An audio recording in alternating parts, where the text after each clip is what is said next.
I think the topics we're discussing have shifted a lot and have grown a lot broader and have grown a lot more in complexity. And this is what this is about, what I want to talk to you. We see that when we look at regulations, they're becoming more comprehensive, they're becoming wider, they're becoming more complex, but they're becoming more unclear as well. And this is where we have the clash of what is actually required, what we're asked to do as an industry, and what we can actually achieve.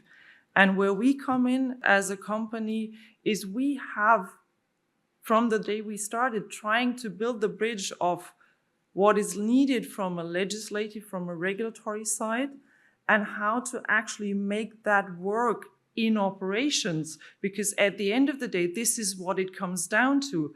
Any kind of legislation is only as good as you can bring that to life in your day-to-day work. And then again, it is typically not about us questioning the regulation. I mean, yeah, there is the odd bit where we try and wonder what's actually going on in people's heads that brought that to life. But typically the intent is clear. The idea is clear. We all support that. We all want to move forward towards a more sustainable future, to an environment that is better, that is healthy. But then we have these large legislations where key details remain open. We do not know what to actually do, what to dig for, how to bring that to life.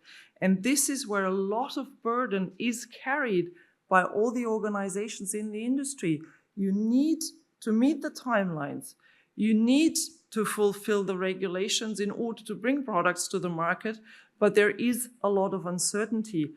So summing up, bottom line, strategic line typically is clear in the regulations, and we discussed a lot of that throughout the day today, but the path to the implementation very often is not.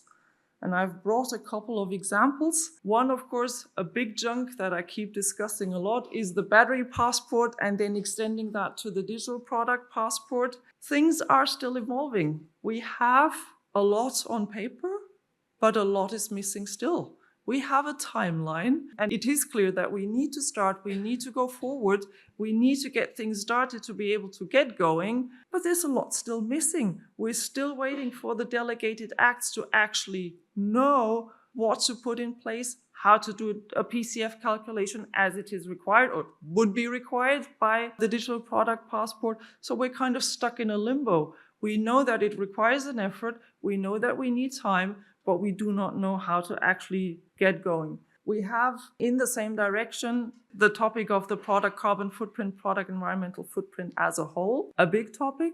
We also had discussions on that today, number of requirements, large requirements.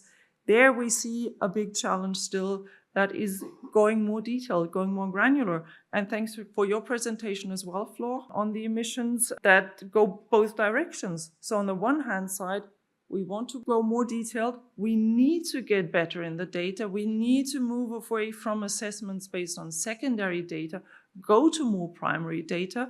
But that on the one hand side requires the supply chain understanding what it is about.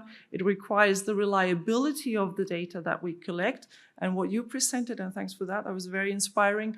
Also understanding on what is happening with our products in the products they are put into. So it requires data exchange in many directions.